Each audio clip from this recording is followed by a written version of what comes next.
But for now, the question is there more pressure? Because it feels like, I don't know if I really buy this, but it feels like the Cavs chose Evan Mobley over LeBron James. A, do you believe that? It's not as direct as that, Yeah, but it no. certainly plays a Well, people are factor. making people are spinning it that way on some to some degree. So, A, do you buy that? And B, do you think that puts a ton of pressure on Evan Mobley this year? Yeah, in terms of the pressure, absolutely unquestionably. The Cavaliers made it clear when the report came out that Boston was calling Cleveland saying, hey, is there any interest here in a Jaylen Brown for Evan Mobley swap? And that was completely shut down from the Cleveland front office, if you believe reports. And I've been told the same thing from multiple people. So I 100% believe that there was no discussion from Cleveland's side in entertaining a Mobley for Brown swap. If you weren't willing to move Mobley for Giannis, which, according to multiple reports, including Mark Stein and Shams, was on the table from Cleveland's standpoint, and they were the ones who were hesitant Yeah. to take on 1 year of Giannis and the risk of him leaving for the long-term security of Evan Mobley. You are telling the league, you are telling your team, you are telling us that you view Evan Mobley as a legitimate franchise pillar. And if you are going to view Evan Mobley as a legitimate franchise pillar, then that does put a ton of pressure on Evan Mobley because the Cavaliers are still in championship now mode. They're still in we need to compete at the highest level mode. And if you're going to look at Evan Mobley as a franchise player, as a franchise pillar, then you have to A, utilize him as a franchise pillar, use him more than they have as a secondary complementary piece the last couple of seasons. And it does put pressure on Evan Mobley to live up to that, not necessarily unicorn label that some of us have put on him, but into a player that's not just a fringe all-star guy, but a fringe all-NBA guy, a bona fide all-NBA guy, and a guy that when you look at the Cavs 3 years down the road, you say it's Evan Mobley and not Donovan Mitchell, James Harden, and Evan Mobley. And I pulled some numbers real quick just to kind of emphasize the need for the Cavs to play through Evan Mobley more. Because if you're looking at Evan Mobley as a guy who you're building around, you have to use him as a guy you're building around. What's the point of having a pillar if he's not actually part of how you play? Last season, Evan Mobley took 13.2 field goal attempts per game. 13.2. Only two players in the NBA last season, only two, averaged 20 or more points on 14 or fewer field goal attempts. Do you know the two? Real quick. Cat and Zion Williamson. That's it. Only two players in the NBA that shot 14 or fewer field goals scored 20 points a game. If Evan's only taking 13 shots a game, he's not going to average many more points than 18. That's about the maximum you could ask for on high efficiency if he's taking that few field goal attempts. His usage rate last year was 22.6. Do you know where that ranked in the NBA? 117th, Bull. 117th, right along the lines with Keyshawn George and Jalen Suggs and Anthony Black, guys that aren't focal points of any NBA offense. So how do you get more from Evan Mobley if you're not utilizing him as a guy you're running offense through? Some of the biggest usage rate bigs in the league, Giannis, Joel Embiid, Jokic, those guys are in the low 30s, high 20s. Wemby was low 30s, high 20s. Lauri Markkanen. I don't think we should compare him to I think the Embiid comparison is a better one. And then you said somebody else right before that. Markkanen? No. Jokic, Wemby, Giannis. Those are the four names. Giannis, because those guys don't shoot 3s. Mm-hmm. And he doesn't. I know he shoots 3s, but that's not his game. My point, though, in terms of usage, and I don't think it's become a high-level three-point usage. Those are the good comparisons because he needs to be like those guys. I know he's not as good as those guys, but he needs to be if he's going to be worth it. Exactly. And to get him to be the kind of player that fits along the names, and will he ever be honest? Probably not. Will he ever be Embiid, MVP? Probably not. Yeah. But to get him in that range, you have to utilize him more than how they've been utilizing him the last couple of years. And how do you do that? You ask him to be more of a hub on offense, whether it's as a playmaker, whether it's as a scorer. And to do that, he needs to improve in certain areas. His handle has to get better. He has to be more comfortable going downhill. His base when he drives is too high. He gets bumped off balance. And once Mobley's off balance, his efficiency caters. When he's on balance off 2 feet, one of the most efficient players in basketball. But because he doesn't have the requisite strength, especially in the lower half of his body, and he's a bit of a high-hit player, when other bigs kind of take him off his line, instead of going A to B, he goes A, B to C. His efficiency caters. With Harden back in the fold, we assume he's going to re-sign. With Donovan, with Kenny Atkinson, the whole philosophy of the front office, the organization, the coaching staff has to be this season. Evan needs to be the guy we think he can be, or else this is a catastrophic failure because they passed on other opportunities to improve but wouldn't because they had so much belief in Evan Mobley. And now, to answer the question, the pressure on Mobley, the answer is absolutely yes. Yeah. I mean, the pressure is going to rise tremendously. It's this guy just can't be the defensive player of the year type of guy. He needs to go from 18 points to like 24 points a game. 23, 24. 20, 100%. Somewhere between 22 and 25 points Yeah, a game 100%. is what he needs to be offensively. And he needs to be a cornerstone player for the franchise. Like Donovan, he's the face of the franchise right now. We get that. But like we've seen it every year. Like he's aging. Like eventually it's going to be all on Evan. And now we know help's not coming. Like we were waiting around, thought LeBron would come here and we'd have this little magical run for a couple seasons. It's not happening. So it now all relies upon this group we have, and hopefully, Harden's going to resign. We think that's going to happen. But Mobley has to step his game up. Those are great stats by you in terms of his usage. That was very surprising. I did not know that. The gap between Marketing and Mobley, by the way, and Lord Marketing is on a team that has a bunch of guys that like to have the ball. His usage ratio is 26.9. It's not super high. The difference in Marketing to Mobley is the same difference as Mobley to Dalton Connect.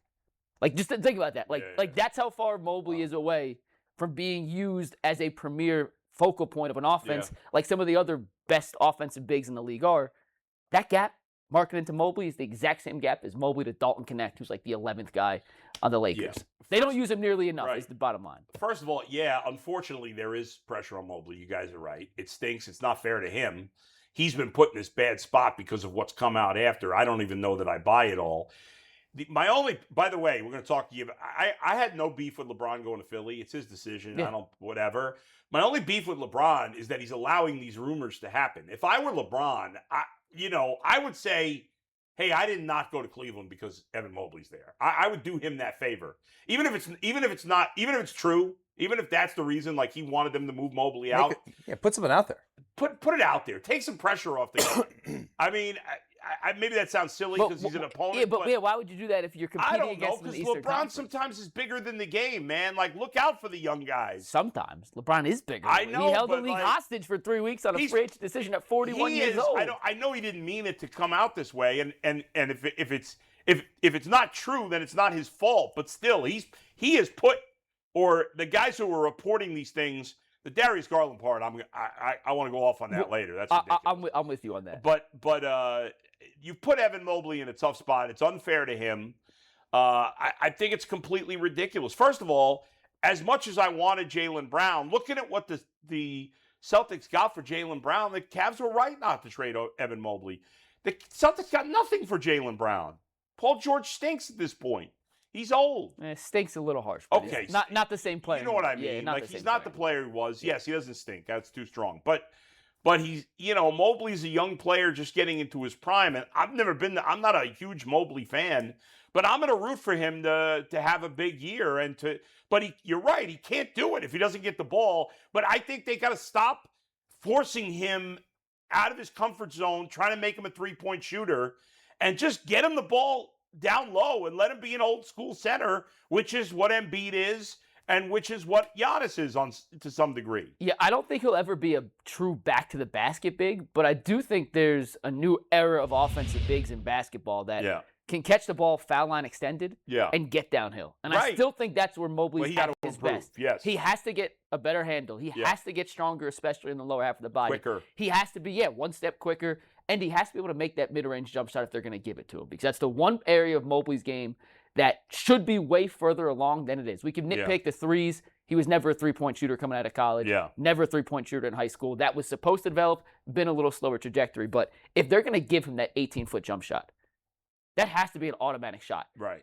He's not Kevin Garnett, but that was Garnett's bread and butter, right? Tim Duncan, if you gave him that bank shot from 14 feet out in the wing, it was going in every time. Mobley still needs that go-to. Doesn't matter how you're defending me.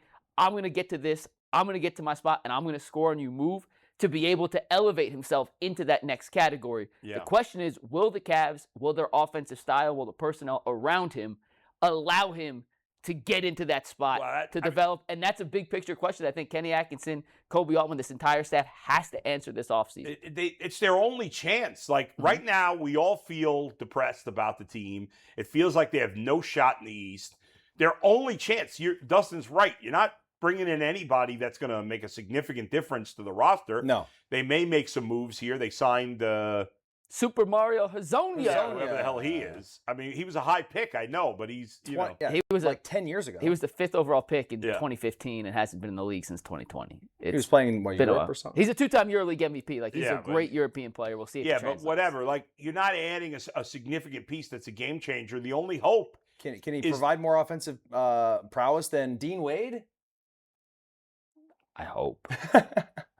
How do you say his name? Mario Hazonia. Hazonia. Hazonia. Yeah, just call him Super Mario. But like Should we Mobley, trust him on the pronunciation? Nah, Actually, this one I do know. You It do? is Yeah. Hazonia, yes. Okay. Hazonia. with basketball names, I give him some Yeah. benefit of the doubt. Evan Mobley has got to step up his game. I don't have a ton of confidence in it, but that's their only chance of being better than we think they can be. It is funny, too, that we have said, and me and Jason in particular have said for the last 3 years, like, for the Cavs to take that next step, Mobley has to be their best player. I thought he could. I don't think that anymore necessarily, but Yeah. for them to elevate to that next tier, it had to be Mobley as your 1, Donovan as your 2, and we got pushed back, and fair because he hadn't lived up to the hype. Yeah. But now we're sitting here all in agreement that for the Cavs, because they didn't get LeBron, because they didn't trade for Jaylen Brown, because they didn't make any significant moves thus far this offseason, their best chance, really their only chance to then elevate up against the rest of the East is for Mobley to become a very good player to a great player in today's league, which is the jump that we've been begging him to take since the show started in 2022. Yeah, but do you have, that is true, and that's really their only hope, but do you have any faith that that's going to happen? I had a lot more faith 2 years ago that player was in him than I do now, but I also just think the way the Cavs have utilized him and built an offense around Donovan Mitchell and James Harden, which it shouldn't be. They're not going to win anything like that. And it's hard to change your habits knowing that it may not cause immediate results, but may be better for you in the long picture, in the big picture. Yeah. It's a really hard balance to kind of have, especially in an Eastern Conference where we talked about it yesterday. It's loaded. There are 11 teams, I believe, that internally think they should be a top 6 seed in the East. Mm. And you can make the case that the Cavs are the 4th best team in the East right now. I don't think you can make a case top 3. No. But I think anywhere from 4 to 10, you could argue there in any spot. I mean, the Cavs could be a play-in team if it goes the Yeah, wrong way. If Mobley doesn't progress and Harden goes off a cliff, it's going to be ugly. I don't think that'll happen, but I can't tell you with certainty that it's off the table.